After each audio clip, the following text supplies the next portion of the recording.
Greetings, everyone. Welcome back. It's time for another episode of Cranked and Ranked. For those of you who are new, Cranked and Ranked is a podcast where we rank rock and metal and music in general related things like band discographies and our favorite albums of a specific year or whatever else we happen to come up with out of our amazing brains. I say it's Eddie's amazing brain, and then I am just sort of here as the presenter. We got a couple brain cells between us. A couple, I think.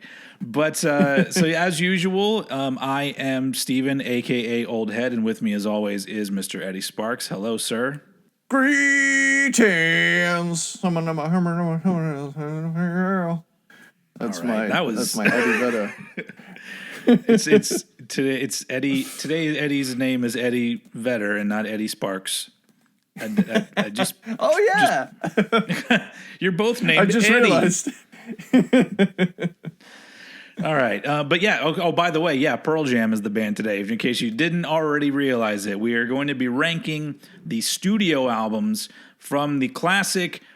I'm not going to say grunge because I don't consider them a grunge band. Alternative rock band, Pearl Jam. We'll get into that a little more later about the whole grunge label. But today, this is going to be a two-parter because Pearl Jam have 11 albums, and we believe in giving the conversation the space that it deserves. And so today is going to be the bottom 6 albums that in our estimations in the Pearl Jam catalog.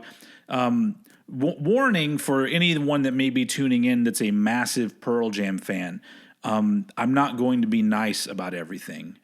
So if you're tuning into this podcast for a circle jerk about Pearl Jam, you're going to get a little bit of that, but there's going to be some criticisms from me anyway. This will be the more critical of the two episodes. Yeah. For sure. So yes, let's just go ahead and jump right into it. As we normally do when we begin these, we talk about where we came on board with Pearl Jam. Me being the older of the two of us, I actually discovered Pearl Jam when they came out. Like I saw the music video for, I feel like Even Flow was the first one that I saw, but I think the Alive video may have come out first. I don't really remember, but I was already on board with a lot of this music. Like, I think I got Nirvana Nevermind before I got Pearl Jam 10, but at that point, like, my world had been completely opened up because I was already into metal, but bands like Faith No More, Living Colour, King's X, all of these things, they had all sort of opened me up to be completely ready for a band like Pearl Jam because they were rock music, but they weren't, they weren't like shredding and stuff like that, and there weren't like riffs. I mean, I guess they have some riffs, but you know what I'm saying. No crunchy riffs like the metal that I was listening to. But I remember seeing the video for the song Even Flow, and the song just got stuck in my head. And so I just remember going to the mall. I think I went with my older brother. He may have even bought the CD for me back when they had CDs in long boxes. And I remember like walking through the mall with my Pearl Jam album, and if I remember right, the long box had the entire like Pearl Jam, like the little name that was sculpted or something or whatever it is in the album artwork. Yeah. But I just remember getting home and popping in the CD. And this was around the time that I had just gotten CD player, and I just remember just thinking, man, this is a fucking great album. And I was really into Pearl Jam from that point on. I mean, they are a band that I have to admit that I have fallen off with, but I like them enough to where I keep tabs on what they're doing. So I have listened to every album they've done when it came out. Whether or not I liked it or not, we'll get to that in our discussion. But when did you come on board with GTA San Andreas? I mean, Pearl Jam. Funnily enough, this is not one of those times. It was actually my uncle. I remember. It was at a. This is relatively early actually in my musical discovery. So I was really into Metallica at this point. You're talking like mid 2010, and I was at like the dinner table with him at like a family meal or something. And I said to him something along the lines of, "So Metallica's your favorite band, right?" He said, "Well, actually, I do love Metallica, but Pearl Jam is my favorite." And I was like, "Pearl Jam, you say? Who are these guys?" And, he basically said, "Go do yourself a favor, just go buy 10 and enjoy the ride." Holy shit, he was right. What cool fucking music. And I hadn't heard anything like it at the time. I was still very thrash kid, but this opened my eyes to like a whole other era, and I was like, this is something that sonically appeals to me. And I feel like we need to have your uncle on the show. Yeah. Like, because he seems like so important in your early days of getting into music. Oh yeah, for sure. Yeah, it's like taste-wise, it's like a carbon copy. I'm essentially just Justin 2. But yeah, it's a good. Yeah, it was a really good way for me to get into grunge, seeing as this is probably the first grunge band I took to, being like, it took me a couple years to do a full deep dive of grunge, but 10 was kind of there from the beginning. But yeah, I don't want to give too much away. Yeah, when you heard that album though, did it even dawn on you that it was part of quote unquote grunge? Like, cuz it seems just like a rock album to me. Did it really have elements that made you think, "Oh, this is part of something different"? I just heard it and I thought, I saw a bunch of people online call it grunge, and that's what I associated it with. So yeah, that was kind of like, because I'm coming into it, 19, 20 years after the fact, it was kind of like I was bombarded with everybody's like, "Oh, top 10 grunge albums, 10's in there, yeah. Okay, 10 is grunge. Pearl Jam's grunge." Yeah. That's why I love doing the podcast, because of the different ways that we get to discover this music, because discovering like even like when I was younger and I would discover bands that were from the 70s, I got to hear them with already all of this extra context or whatever, around it.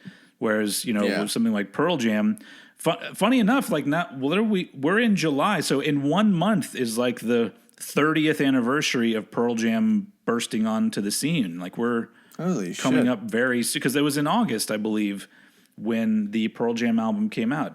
And so this is a very timely couple episodes here, because the band is 30 years of them doing music. That's pretty insane. And aside from the drummer, all the same dudes. So that's, and some would say that they leveled up big time with their drummer. Because Matt Cameron is a badass on the drums. Funnily enough, he's not my favorite Pearl Jam drummer though, but we'll get to that eventually. So let's go ahead and jump right into our album ranking. And I say this a lot, and I'll probably say it every episode. The ranking of these albums is the less important part of what we're talking about. The discussion of the albums is what's important. So, especially for me, when I'm ranking these bottom half albums, it's like, well, a lot of these didn't click with me the way that higher up ones did. So it's all just my perception of things and what I feel is the quality of these particular albums. But at the end of the day, like, it's really just talking about them that's important. So where they go in our lists is not really that important, especially because a year from now, our list could completely change. You never know. It's never set in stone. It's always subject to change, but yeah. So without further ado, though, let's go ahead and jump into this will be your number 11 Pearl Jam album. It will. And so my number 11 is Riot Act. Okay. Cool. So, Riot Act. Because this band is they're very complex in terms of how different people view them, because from looking into it, I always do a little bit of research to kind of understand the fans as well, leading up to these episodes. And during my research on what fans think of the albums, I never saw this one higher up than the bottom or the second to last place. Mm-hmm. And this album has its upsides, but it's not very memorable. It's very stripped down alt rock. It's got a cool energy to it, and there's some very uplifting choruses on here, like "Can't Keep" and "I Am Mine," for example. Mm-hmm. I will say I haven't properly listened to this album in about 8 years, so it was nice to hear something I only remembered slightly in a corner of my mind. I feel like, though, this album is more of a statement from them than what they had previously done. And so maybe that let some fans down because it wasn't so focused on hooks. Whereas if you go to the album prior to this, was Yield the one before this? There's a lot of hooks. Binaural. Oh, okay. Yeah. Oh, you're right. Yeah. But even then, that one still seemed a little bit more hooky than this album does. Yeah, it's you got to account for the fact as well they were reeling off of the tragedies of 9/11, which seemed to have affected them a lot, and I mean anyone in America obviously, but they were in the same camp as me. There were a lot of us who sure we were all affected by 9/11, but I think our president's response to things made it worse, and a lot of us felt sort of like, who the fuck is this person that's leading us, and who the fuck are we as a country? And I feel like on this album you get a little bit of that from them too, because this one also has the Bushleaguer song on it. So they made some enemies with the right wingers, way back then. Probably earlier than that, but still. Yeah, it's also another tragedy as well that kind of messed them up was the Rock Slide Festival, where there was that big crush that killed about 9 fans. And I didn't know that. That was while they were playing?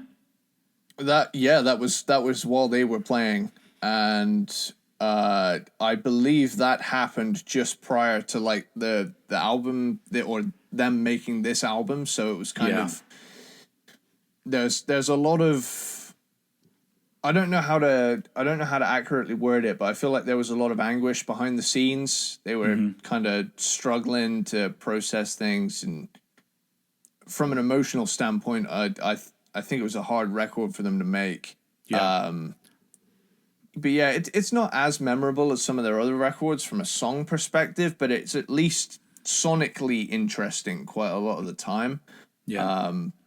That said, for that reason, it's going to be one of those I don't revisit that often, seeing as I feel like they have a lot of way better albums, but it's still an interesting footnote in their discography. And it's very much a timepiece at this point because, as of next year, this will be a 20-year-old album. And yeah, it's weird to me that a time when I was around is now 20 years old. Me being 23. The other day I was posting about High and Dry, the Def Leppard album, and I was like, oh, it's been 40 years? Because I was alive around then too, and so that's I mean, I know how old I am, but sometimes when you put it with the date of an album, it really makes you feel very old. Like holy shit, okay. Yeah. My big thing at the minute is kids shows I used to watch, and it's SpongeBob has now been around for 22 years, and I'm thinking 22 years, and I was there before that. 23. Yeah, it's wild. It's wild. And I know a lot of older folks are going to say, wait till you get to 50 And it's like, I don't want to think about that. I'm already processing this shit. It's very weird. It's a thing that people prior to like this kind of media, mass produced music and television and movies and stuff like that. Nobody ever had, I don't think anyone ever had those moments. Like, you mean we bought that horse 30 years ago? It's like there was no concept of that. It's a very modern thing to have some sort of media come back, if it was in your life or it may still be in your life, but then all of a sudden you're reminded of how long ago this particular thing was. It's like we have way more markers to tell us how old we are than they did in the past. I mean, hell, are you done with? I didn't mean to cut you off. That's okay. I was gonna say the first ever like proper. I know I feel like I have to mention it every episode, but like the first 3D, aka proper GTA, is now 20 years old. That was GTA 3, which came out, and it's that there are very important games to my music taste for those new around here. So but the first proper one came out in 2001, which is 20 years ago. Wow, wild. That's insane. those games still seem very modern to me, like they were pretty recent, but that's not the case. It's just because I've never played games, so that doesn't even click with me at all. I'm just like, oh, okay. Yeah. I'd say that's probably like the most noticeable difference from when I grew up, because I still hear stuff in music nowadays that I'm like thinking, I could have heard that in 2006, but like with games, especially in terms of like rapid evolution, in terms of like VR and the shit we've got now compared to, the PS1 when I was first born, like time is a crazy thing. And this is a great band that kind of encapsulates that, because they've been through a lot of different stages in their career. But so that's my number 11, Riot Act. Sweet. That's not my number 11, although I agree with most of what you said there. My number 11 is the 2013 album Lightning Bolt. Right on. Which, so the thing I've noticed about Pearl Jam's almost all of their albums, except for maybe the first few, they always have a nice way of starting them off with a lot of energy and urgency, and then they peter off pretty fast. Like, you will get, this is going to be rocking, and then that kind of goes. You might get another rocking one later, but it seems like they front load it with exciting things, and this is no different. So my problem with, and this is not just this album, it's not as interesting. It's the least interesting album that they did to me. But the thing that I really got when I was going back and listening to all of these albums again is that at a certain point, Pearl Jam started to sound like they were making rock music that's made by and for people who don't really listen to a lot of rock music. So there's a whole lot of things that just seem so like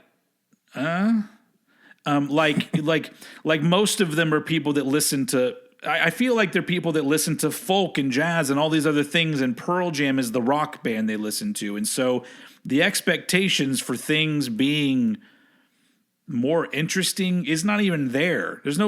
Nobody cares. I mean, some people do, but so you come to somebody like me that I want things to be interesting. There's not a lot of that with modern Pearl Jam. And now that doesn't mean that they're not a great band, because they are a great band. I think every album they've done is enjoyable in one way or another, some more so than others. But the fact that I think they're a perfectly good band and they were once a great band, like there's a big difference there. And I'm not talking about as a live band, because I don't think I've actually seen live footage of Pearl Jam in many years. So maybe they still put on a really great show. But musically speaking, their first 3 albums at least were so exciting when they came out. And when I hear them now, they still sound like a band that's like, you never know what you're going to get from us, but it's going to fucking, be amazing. And now, even with Eddie Vedder's vocals, like he's older now. I understand that he's older and he doesn't have the same range that he used to. But now that he's got a very limited range, the kind of vocals he does, they're very samey. You could literally take his vocals from one and put it in another, and it would probably fit.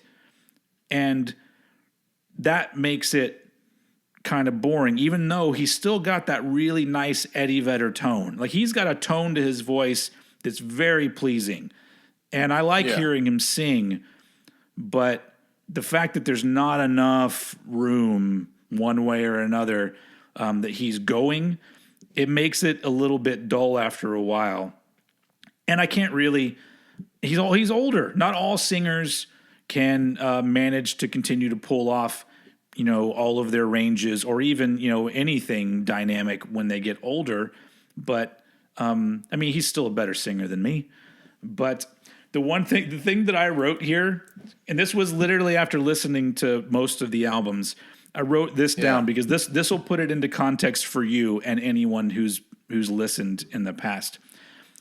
I enjoy modern Red Hot Chili Peppers more than I enjoy modern Pearl Jam. That's wow. So holy shit. If that tells you anything, just because there's just not a lot for me to sink my teeth into. It's just like a good band putting out a perfectly fine album, and that is it at the end of the day. And out of all of their albums, Lightning Bolt to me is the most quote unquote perfectly fine. And so it comes in at number 11. If I'm being really cruel here, if I ever am cruel about a band, it's only because they have things that I'm passionate about in a positive way. And so when I find myself at the other end of those things, I'm just like, oh man. And so that's why it's got to come out that way. But that was my number 11. Two-way street. Yeah. Cool. So my number 10 is Binaural. Okay. So this is the first album to feature Seattle scene legend, drummer for two at points of the big four of grunge. He is from Soundgarden too. Like that's almost like it's almost like Dave Lombardo being in Metallica too. That's insane. It's also one of those times where an album literally does what it says, because they used what's called binaural recording techniques in the production of this record. Essentially, what that means is that it's meant to sound like you're in the space that they're in with them kind of playing around you. So it really plays around with the stereo field. There's a lot of stuff panned in the left ear. There's a lot of stuff in the right. But this album opens up pretty straight up rock and roll with Breakerful, God's Dice, and Evacuation. But it eventually goes into some really cool vibey stuff too. Light Years and Nothing As It Seems really begin to delve into playing around with the space of this album. Of the Girl is a cool psychedelic song. To be honest, most of the album is cool, spacey, psyched out alt rock, and I really enjoy it. It's not an album where I really know the tracks by name, but I really like its vibe. But as a result of the songs not being as memorable, it kind of has to sit lower on the list. But I feel like this one could climb up the list on any given day, because it does have it has a cool edge to it. Yeah. Agreed. It's pretty much just a really cool, vibey, chill out album, even if it does have some up-tempo rocky stuff on it. Yeah, I remember I had some friends that were and probably still are really big Pearl Jam fans. And I remember when this album came out, we would just sit around smoking weed and chatting, and this album would be on. And it's a perfect album for that. Just just sit and like don't really like you don't. I mean, it's cool to listen to in headphones because you get to hear the way they kind of space things out, and it's kind of interesting. But just the whole overall vibe of the album, it's a good.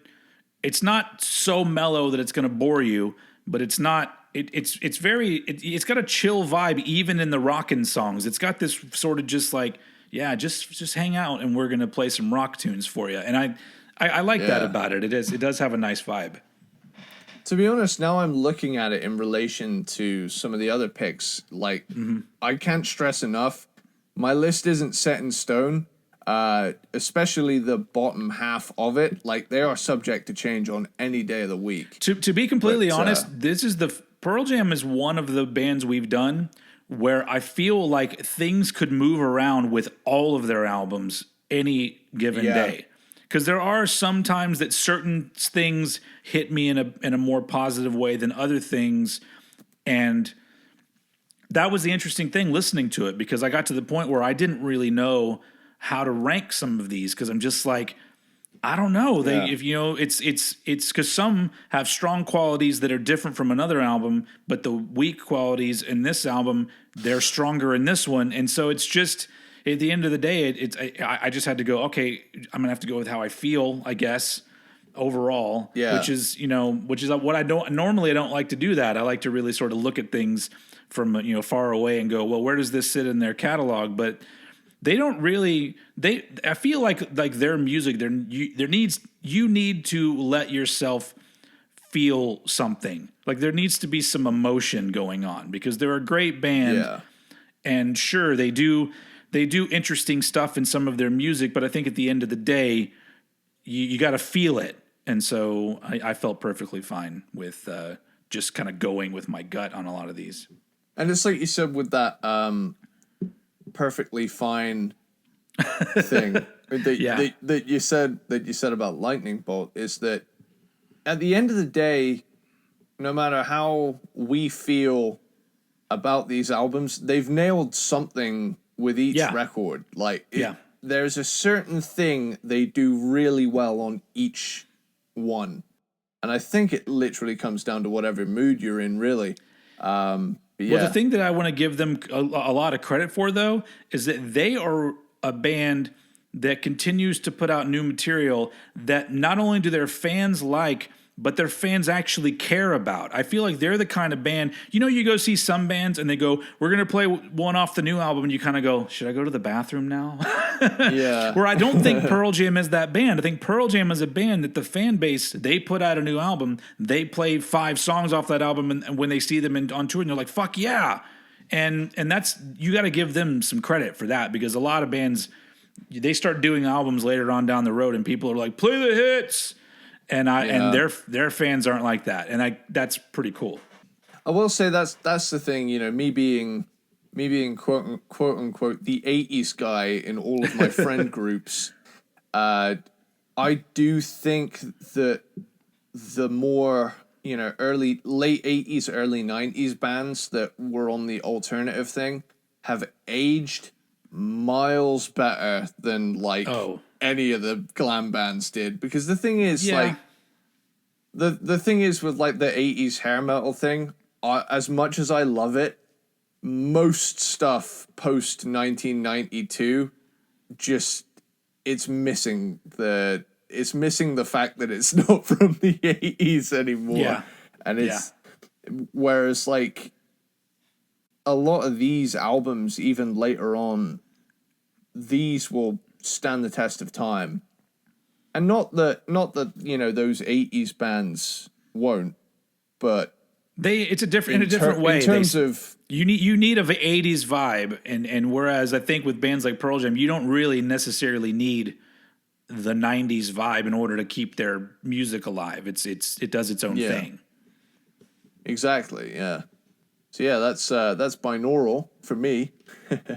Awesome. So my number 10 is not binaural. We're going to go with another perfectly fine album that came out last year. We're going to talk about Gigaton. Hey. Which that's the best way I can put it. It's another perfectly fine album from Pearl Jam. Good, not exciting. Honestly, it's more of the same.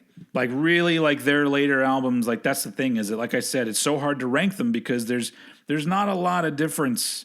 You could say that maybe they throw in a song or two that feel different from a different album, but at the end of the day, if you mash them all together and hit shuffle, I'm not really going to know what album the song you're talking about came from. Yeah. And even the more left field moments on this album, they still feel pretty safe. But this goes back to what I was saying before about how it feels like it's made by people who don't listen to a lot of rock music. So you come up with a cool idea and go, "Oh, this is kind of out there." But in the grand scheme of things, it's not really out there. It's But I really feel like they hit a space of playing it kind of safe since No Code. I think No Code's the first album where the vibe changed in the band, where all of a sudden they didn't seem unpredictable. They just seemed like a good band putting out good albums, and occasionally they would throw in some things that were a little bit different, but it all still seemed very safe. You know, you can play these for your mom. She'll be fine. But yeah, it's kind of a less interesting version of Pearl Jam. But at the end of the day, albums like this sound like they're made by an alternative band filled with 50-year-old dudes. And guess what? That's what they are. So yeah. I don't know what I'm expecting, but still. But yeah, there are a few enjoyable moments on Gigaton, I'd have to say, but some of it's pretty dull. It is one of those albums that I do think that if you're a huge fan, this album's probably great. But I'm not a huge fan, so I expect an album to keep me engaged, and this album does not keep me engaged. And the interesting thing that I didn't know, because like you, I go and do a little bit of research to see, like, what do people think of this? What did critics think of these things? It's so funny to me that so many of their albums, even the band and the critics, they will use the word experimental. Yeah. And once again, that leaves me to believe that they don't listen to very much experimental music, because just like putting a hurdy-gurdy on one song doesn't all of a sudden make it experimental. It's and it just the things that they do are they're still in a bubble. They're experimenting, but they don't go outside of this bubble. And so it never grabs me as like, oh, I didn't expect to hear that, or that was an interesting choice. It's all kind of the same sort of things, just mixed up in a different way, and still good, not experimental. Maybe experimental for Pearl Jam. Like if you want to say some of the shit they did on Gigaton and compare it to 10, sure, there's differences, but it's not enough to make it a really entertaining album for me.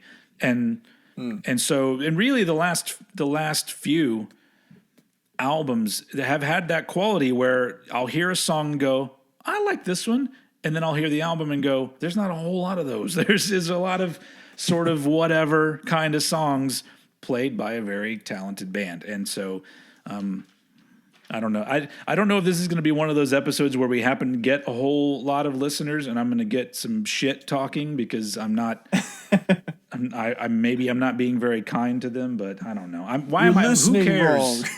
Yeah, who cares? But the insult I always get is like, they're not just going to play power chords over and over again. And I hate when people insult me like that. They think that I'm like, you clearly don't know anything about me or haven't listened to this show if you think that I just want there to be metal all the time, because that's not me. But whatever makes people feel better about their, choices, because I'm not saying that I'm right about this. Because we're not redefining. No, I've heard people talk about Pearl Jam in a way where I go, wow, yeah, if that's the way the music hits you, then that's awesome that they do that for you. Yeah, they just don't do that for me anymore. Anyway, yeah, as long as it brings value into someone's life, it's doing something right. So and honestly, when it comes to a band like Pearl Jam, to be fair, I know that we live in a day and age where people are constantly saying like, don't keep your political comments out of shit. That's the one thing that keeps me engaged with Pearl Jam, because Pearl Jam, I feel like, is a band that I align with them politically and socially. And so, I'm on board with them succeeding, because we need more bands that have a shitload of fans that also have a positive message about moving forward and being progressive, not necessarily with music, but with, you know, your I don't know, fuck, your ideals, I guess. I have no idea. But yeah, so that is one thing I have to say for them. But let's move on to your number 9, right? Yeah, number 9 Pearl Jam album. Cool. So my number 9 is Lightning Bolt. Hey. So this one has some punky energy running through quite a bit of it, but it's, again, like you say, it is pretty front loaded with the energy there. The first 3 tracks are proper rockers.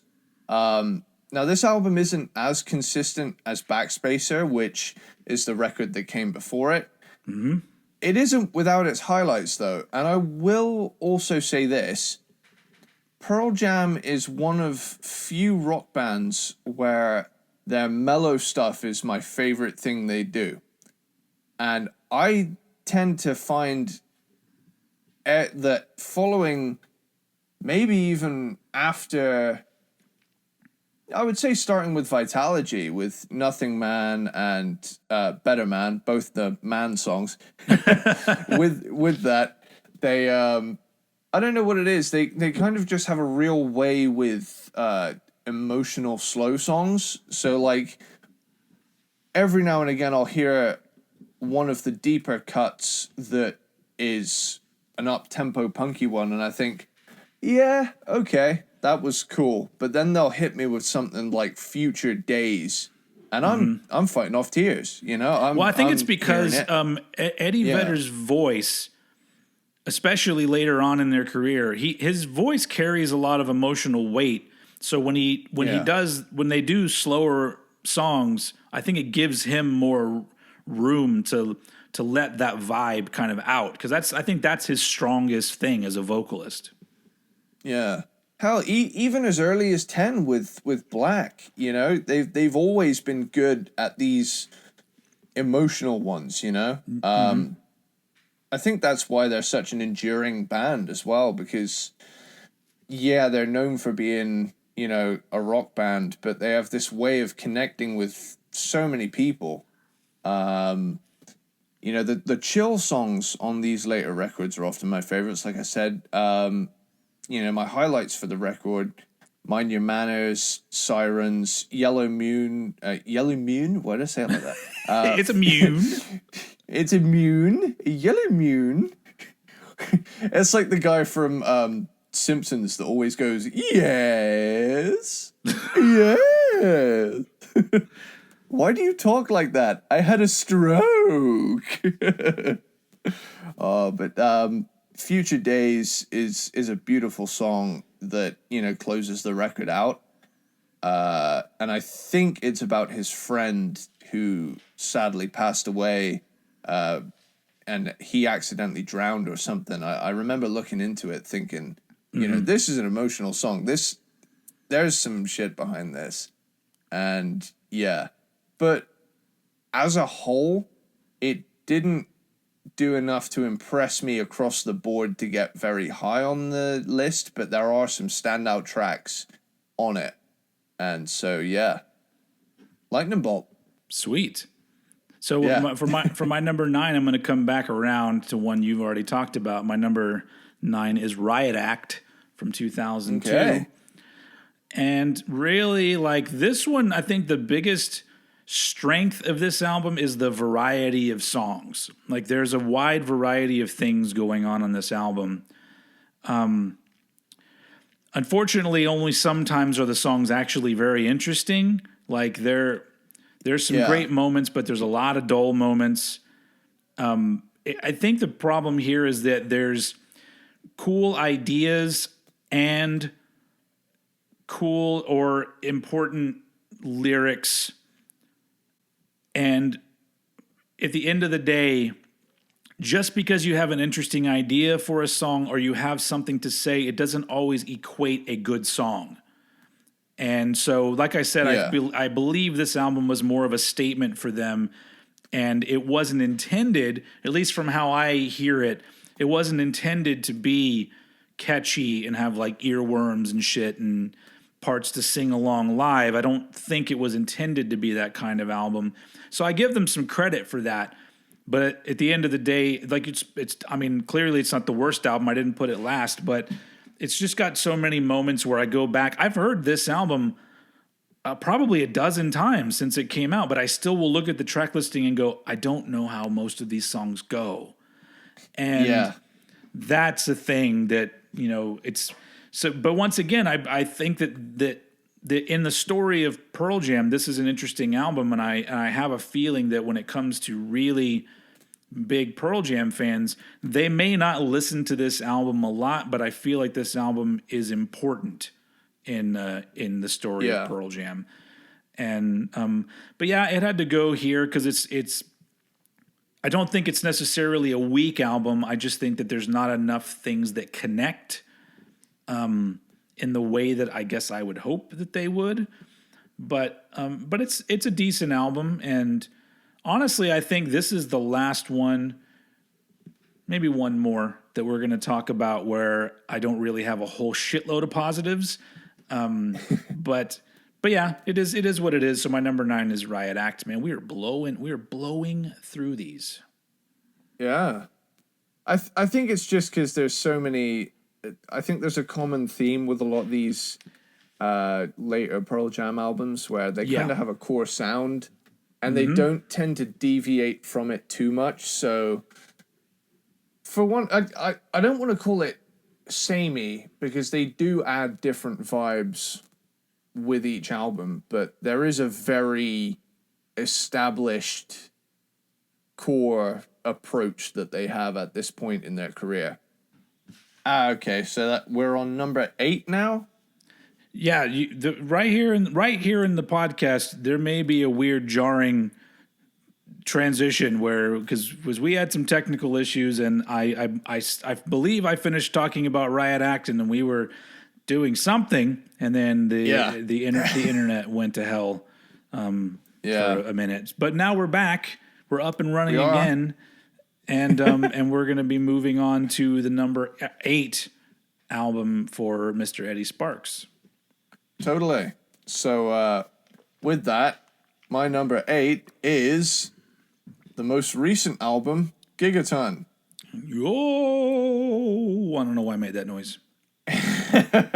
I'm just happy to be back and hear you sounding normally.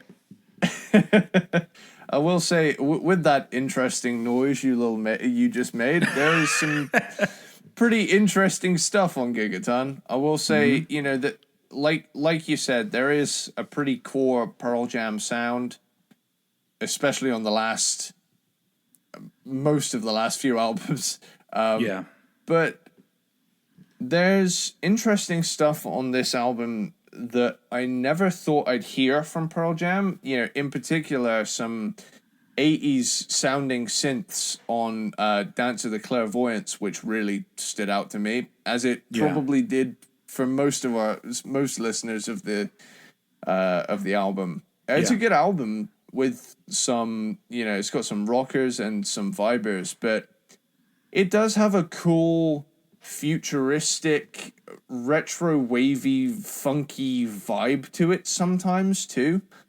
I've not spent like overly too much time with it, but I already know it's one that'll grow on me.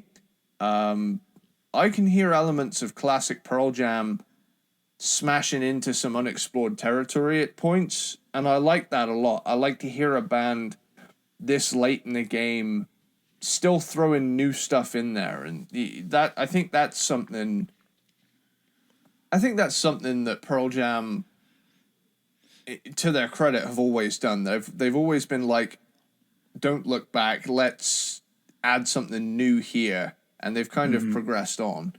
Even if they have kept certain things, they never really took a step back in you know, at least to my ears. And so no, I don't think they've ever gone back to an old sound. That's not something that they've done.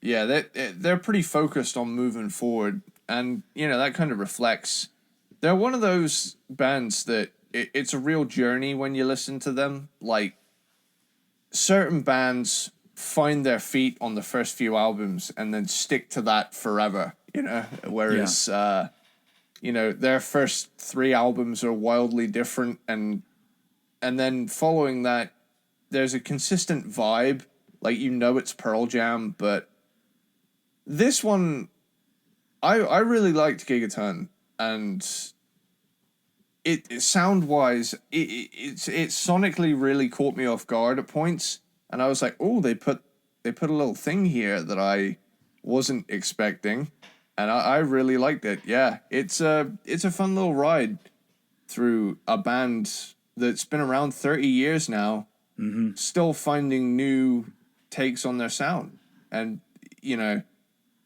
it did take like 7 years to make. But has it been that long since their last album? 7 years? Yeah. Wow. Yeah, Lightning Bolt came out in 2013, and this one was last year. Yeah. That's pretty wide.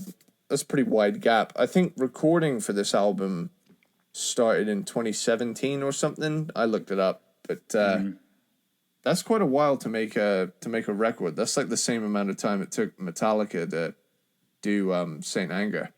Yeah. This one was less turbulent. Yeah. Yeah. I mean, that's it's a perfectly good. That's what I said when I talked about it. It's perfectly fine. That's. It is what it is. But that, obviously, I already talked about that one, so that one's not going to be my number 8. My number 8 is one that you've already talked about. The 2000 album Binaural. Binaural? Is that right? Shit. It's binaural. It's like a binaural. It's like that Tool album that's like, is it called Anima? It's like, I don't know. I don't know what it's called. Binaural. But we talked about this a little bit. This is an album that, like, I remember it coming out, and I think I had more of a relationship with it just because of my friends. Because, like I said, I had friends that were really into Pearl Jam and everything that they were doing. And so I got to hear this one a lot. But I really do feel like this still hits the same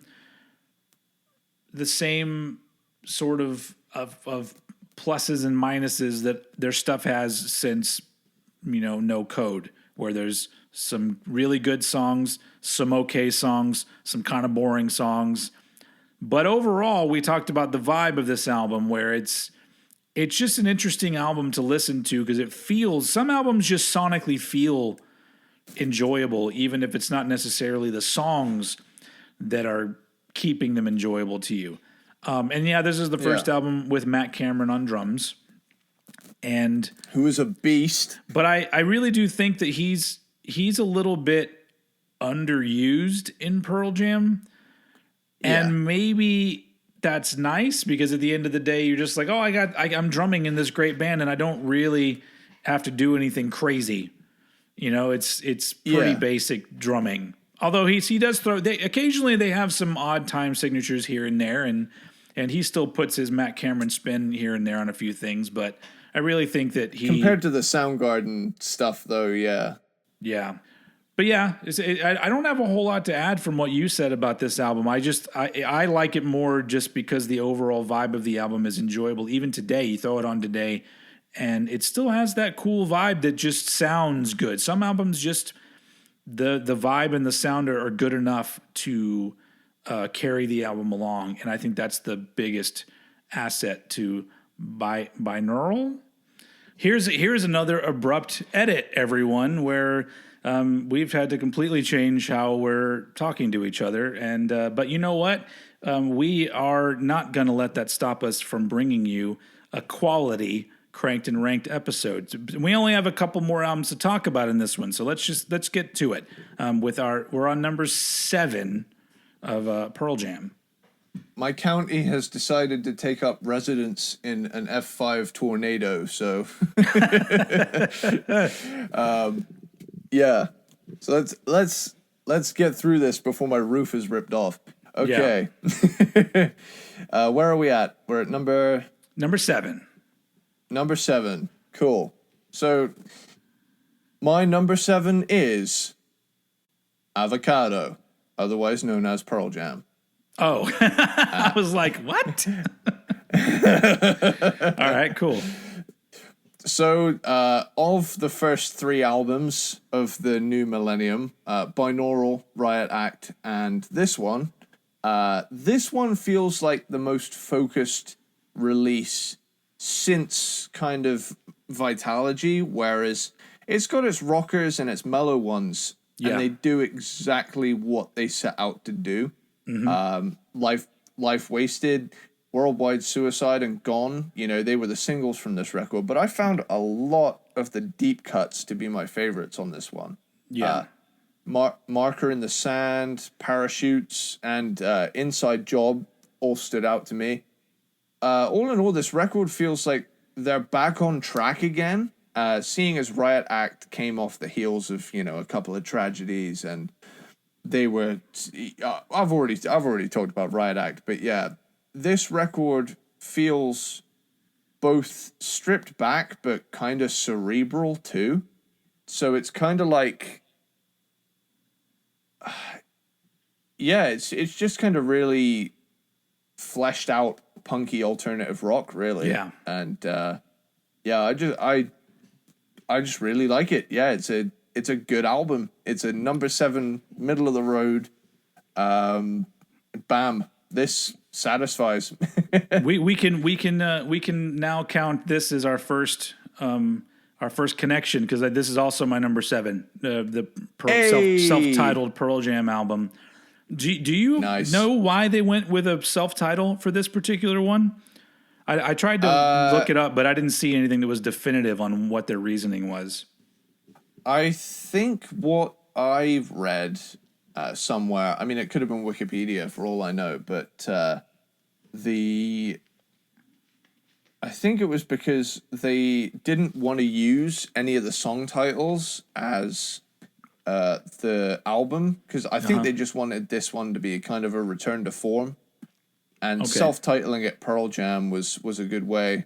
And the avocado on the front cover was actually stemmed from a joke. They were like, put an avocado on the front cover for all I care. And they said, that's not a bad idea. And to be honest, like, simple as it is, it's one of my favorite album covers for some reason. I'm just drawn to it. Yeah. Like, it's just so non-pretentious. It's just like, here's an avocado. And it's like, cool. I like it. I like an avocado. They go well in fajitas. But yeah, it's a really energetic and urgent album, and probably the last one that I feel like carries that feeling throughout it that they did. And I think the problem is that some of the songs aren't as strong as I would like them to be, because it's almost like the songs will have a guitar riff or certain part of it that I listen to it and go, oh, this is cool, but the song doesn't necessarily deliver on what that could be. But overall, the energy of this album is so good that it's just really enjoyable. And honestly, I started to think about this because we talked a little bit about Pearl Jam's political views, and sometimes they have political things in their lyrics, but to me, they're never really overtly political in the lyrics. Occasionally they have been, but most of the time they're not. And so there's a part of me that started to think about that, and I used to think, well, I guess it's good to kind of put the things you're trying to say in a way that isn't necessarily drawing a line and separating yourself between other people. But at the same time, I start to think, are you really doing yourself a disservice by writing that way all the time? Because if in 2020 some people were just starting to figure out that Rage Against the Machine were political, then I guarantee you that most people have no idea what Pearl Jam are singing about. And that says a lot about the public at large when it comes to music, because it's like most people don't bother to listen to the lyrics. And if they're presented in a way where they're not beating you over the head with what they're talking about all the time, it's even harder for these people to sort of get the point of what you're trying to say. And so if Pearl Jam is a band that wants to have a political stance and wants to carry a message across, sometimes I'm all like, well, maybe the lyrics should be a little more on the nose at times, because otherwise, why are you even doing it? At the end of the day. But I mean, you could say that that's a plus, because sometimes overtly political lyrics are kind of embarrassing and lame. And so it's just interesting, because I was just listening to some of the lyrics in some of the songs, and I go, well, yeah, he finds a way to say a lot with things that don't sound like he's saying a lot, I guess is what I'm trying to get at. That was not said very well. Maybe I need Eddie Vedder to write what I talk about so it would sound nicer. But yeah, it was just a thought that I had in my head, because they are political, but if you just listen to the songs, if you're that kind of fan that doesn't dive in to the meaning of everything and listen to, things they say outside of the albums, you may not get the fact that there's a whole lot of that in here. And really, like, this album, I think some of the songs are really strong. You already named, like, some of the ones I think are some of the strongest. But I think with a lot of their albums, it does get a little bit less interesting as the album goes on. And so that left it here, like you said, kind of in the middle, where it's just like, cool, it's got some cool parts, it's got a cool vibe, I like the urgency of the album, but it doesn't have enough songs that just grab me and go, this is awesome. Even though I would say that it's still a very strong album, so I had to put it at number 7. Cool. Yeah, I agree. So yeah, we're finally at our number 6. Numero 6. After a multitude of technical issues. Yeah, this is the most. I guess when this is all edited together in the podcast, people will be like, well, we couldn't even tell, which is good. But normally we don't have a lot of technical issues. It's pretty rare. But we have a job to do. We have fans. We have peanut butter platypuses out there that are relying on us to bring them our quality entertainment. So let's wrap this one up with our number 6 Pearl Jam album. Cool. So my number 6 Pearl Jam album is Yield. Oh, okay. All right. So first off, this album is the same age as me. It came out in 1998. Yeah. Yeah. So this album marks a slight return to a bit more of a straightforward rock approach compared to No Code, which came before it. Yeah. Like right out of the gate, Brain of J is a banger. Fucking love that song. Faithful has a cool chorus and, some great guitar moments. And No Way reminds me of mid-90s Soundgarden, especially that cool Eastern sounding part about 3 minutes in. Given to Fly is great. I don't care if it's basically Going to California by Led Zepp. One of the coolest things I've ever seen was Given to Fly being played live, and they had a woman doing sign language, and I don't know if they found out that maybe they were going to be playing for maybe a group of deaf people or something, and they figured something out. But like, what a cool thing to do, I mean, I don't know if that you see footage of like metal bands that have like the lady doing the sign language along with it. So I don't know if maybe certain venues they offer that, or how that even works, because I've never seen it at a show that I can think of. But you see footage where they hire somebody to come out and sign all of the lyrics. I think that's awesome. Yeah. Wish List is chock full of great melodies.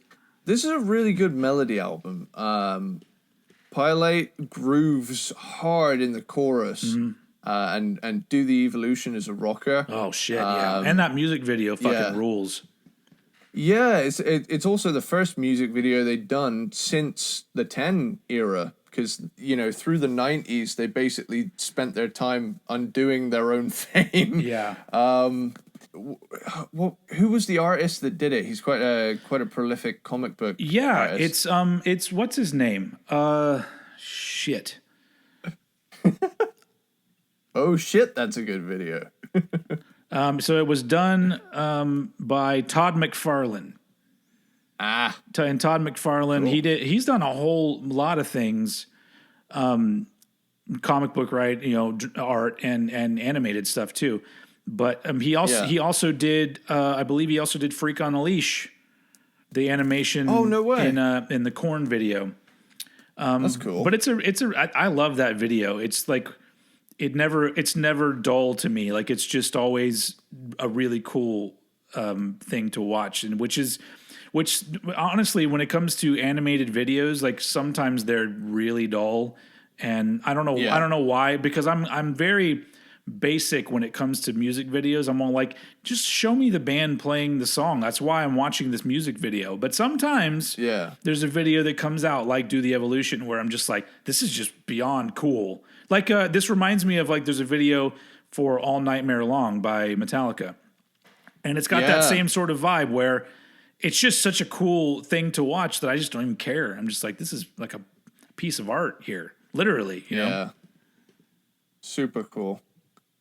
But yeah, this album, like it's a much more rock focused record than its predecessor, but it never gets to like Vitalogy's level of aggressive punkiness either. Like they do include Red Dot, which is literally a red dot in the track list, and it's this weird steel pan instrumental type thing in there too. And Push Me Pull Me is pretty wild. Plus, I like that fun hidden track at the end. That one. Mm-hmm. In Hiding has a really majestic chorus too, and it's probably my favorite on the record next to Brain of J. Honestly, this is an album that I don't necessarily think to reach for, but when I do, I don't regret it. Yeah. It's one of these like it's one of these sleeper hits for me. Yeah, where it's like it's waiting there, and even though I've heard it like at least 10 times, every time I hear it, I find something new to love about it. Yeah. You also have to point out that Jack Irons plays the drums still at this point in the band, who was in the Red Hot Chili Peppers early on. Which I think he's not a flashy drummer, but he's perfectly good. Too right. So really, like you mentioned it briefly, but how do you feel about the comparison between Given to Fly and Going to California, the Led Zeppelin song? Does that kind of thing bother you when songs are very similar to other kind of well-known songs? I wouldn't necessarily say it bothers me. I just think it's funny. I like when people can turn around and say, both songs are great, but it's a pretty clear. I don't actually know if it was directly inspired by. I mean, I would hazard a guess. If it wasn't directly inspired by, then it's a crazy coincidence. I don't think it was. Just coming from my experience as a songwriter, sometimes a song comes out of you and it doesn't. You're subconsciously maybe pulling from something, but it comes out of you naturally. So that's why things like they don't bother me because I know how that works. Because I have written songs where I would go back later and go, wow, this thing that wasn't directly in my brain because it wasn't something I was currently listening to a lot, all of a sudden pulled this other thing. And then later on I go, well, yeah, that's clearly where I got it, but I didn't know it. And so it's no fault of the songwriter, because occasionally things, especially when you're dealing with rock music, because there's only so far you can go in the world of rock music, but sometimes a melody just goes well with something that you've written, and the melody just seems similar to something else. But at the end of the day, if I wrote a song, if I was in a band like Pearl Jam and I had written a song where I went, this song is great, this song is finished, I want to put this song on the album. And then even as recording it, even before recording it, if somebody had came and said, sounds like Going to California, I'd still be like, well, it wasn't. So let's record the goddamn song and put it out. Because that's fair. That's why I think that the people, I know people like to point that sort of thing out, but it just happens. And maybe it was connected to the song and maybe it wasn't. But it's when people start getting attorneys involved that I just go, come the fuck on. Like, because that always leads me to believe that the person behind that one song doesn't write songs because they don't know how that happens sometimes. And so that's why I liked it really, really recently. There was a thing with, is her name Olivia Rodrigo? My wife's really into her, but she has a song that sounds kind of like, I believe it's Pump It Up by Elvis Costello. And people are like, oh, this is a ripoff of Elvis Costello. And Elvis Costello came out and said, that's just how this shit works in rock and roll. Sometimes you take stuff and you make it your own. And he's like, I've done that as well. And I'm like, yeah, because that's how it works. That's the response that you will get from a legit songwriter. Tom Petty did the same thing when Sam Smith came out with a song that sounded really similar to I Won't Back Down. And he's just like, okay, well, I mean, it sounds similar, but that's how these things work. And so if you're able to get two hit songs with a similar chord structure and vocal melody, then I'm like, that just shows the power of how fucking good that is, Yeah. So it doesn't bother me, but it's an interesting discussion because I think for some people it's a problem and for other people it's not. And for me, it never is as long as the song is good and it's not blatant. If you blatantly lifted something, then I would go, but at the end of the day, how do I know it was blatant? You don't know. I will say as well, now that you come to mention it from a songwriter perspective, there's been a couple of times where I've written progressions or riffs on a guitar only to find out 2 years later that, oh my God, I just accidentally wrote Zombie Eaters by Faith No More. Because I remember like one of my first ever things I quote unquote wrote. I was playing around really early on in my days of being a musician and playing guitar, and I remember sitting there and I'd learnt the boo doo doo doo doo doo doo doo doo doo doo part of the clean guitar parts of Welcome Home Sanitarium by Metallica. But I just kept it anchored in that do do do do do do do do do do do do do do do. And I thought, you could build a whole ass song around that. Lo and behold, 2 years later, I hear the real thing and think, shit, Jim Martin already did that. Yeah. But and I had a similar thing as well where I also wrote the riff from Aneurysm, the da da da da da da da. I legit thought I'd come up with it. And the funniest thing is, I named the riff Nirvana-ish because I thought it sounded like Nirvana. Come to find it was right. Fucking Nirvana.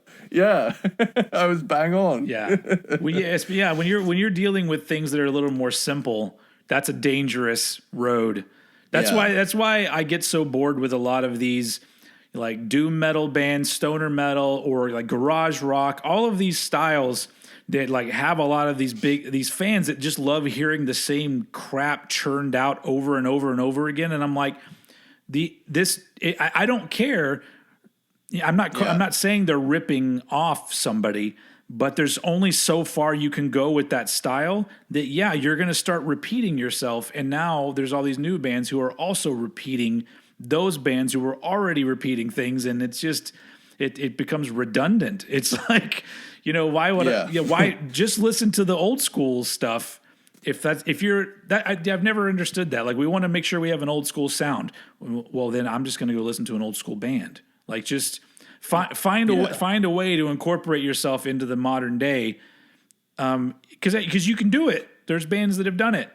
But this is another tangent going here. It's like, it's just a preference kind of thing. But I think with a song like "Given to Fly," I just really think that the vibe was there, and it lent itself to sounding like that. And it just so happens that it's similar to "Going to California," which, to be at the end of the day, I would rather hear "Given to Fly" over "Going to California" because it's just a better song in my opinion. But I guess, you know what? Led Zeppelin ripped shit off from enough people that people can also rip shit off for sure.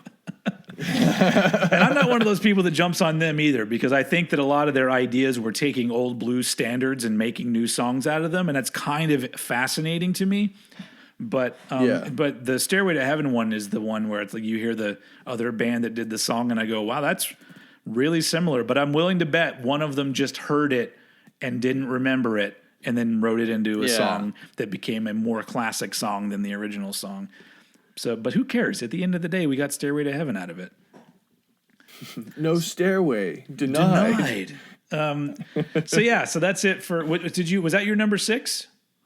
That was my number 6. Cool. So let's wrap this up with my number 6. So for my number 6, this is an album that I actually have listened to quite a few times, and I think it's very strong. My number 6 is the 2009 album Backspacer. Hell yeah. And this is, to me, the best album that they did in the 2000s. And probably because it hits enough points with me with energy and really catchy, hooky, fun songs. Like, just the first, well, I mean, God, there's all sorts of great songs, but like the Fixer is an amazingly well written, like, pop rock song. And then Got Some is a fucking great song. It's just, I think it's a really strong album. When it comes to the band that Pearl Jam became, this is the most enjoyable for what I would like. Now, once again, it doesn't give me anything surprising. It just shows me that these motherfuckers can still write a really great song. And I mean, this was 2009, so fucking how long ago was this? But this is one that, while it does still lose a little bit of steam later on in the album, it's an album that over the years, if I go back to it, I still go, this is great. Like, it hasn't lost any charm for me. Yeah. The one gripe I have about this, and it's not just this album, I, for some reason, can't stand it when bands decide that their album artwork is going to be a series of pictures all in a row.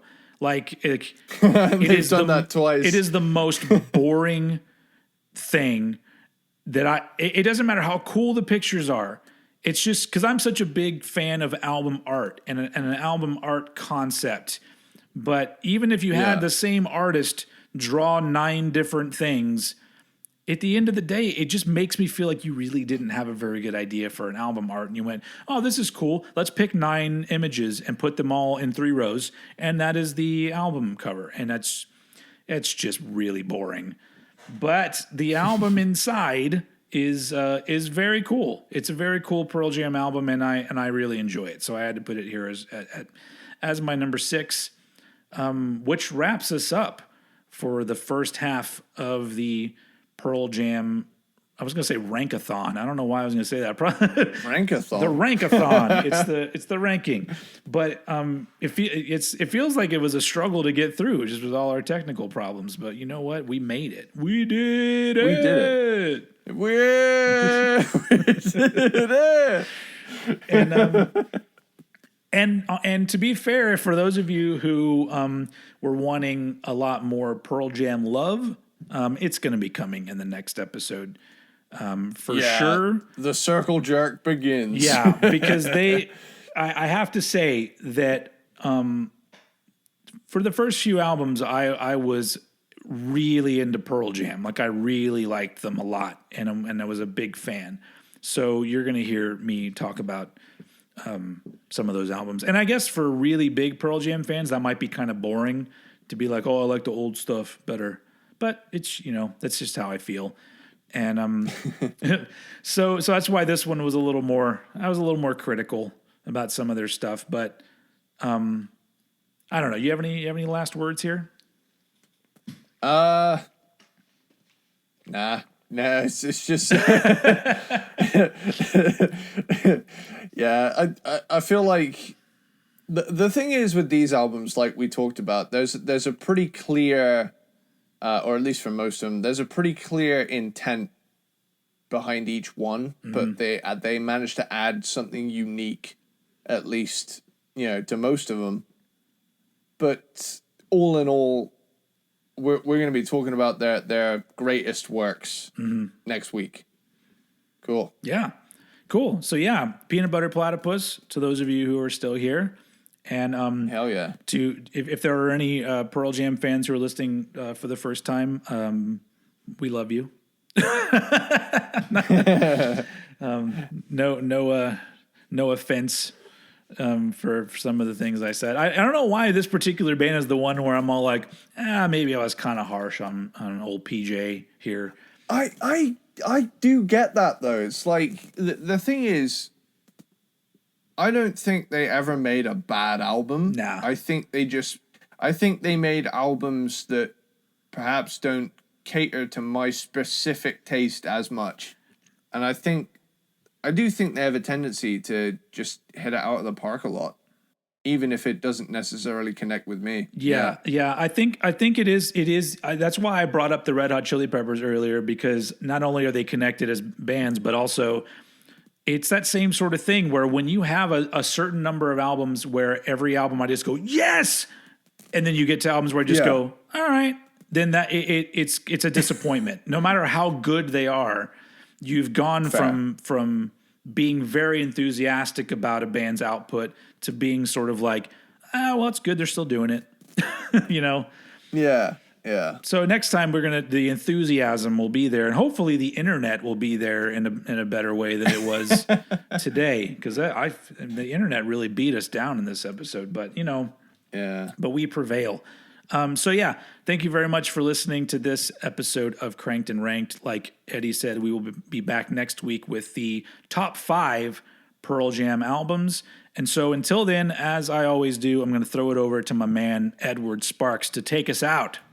Later, do it.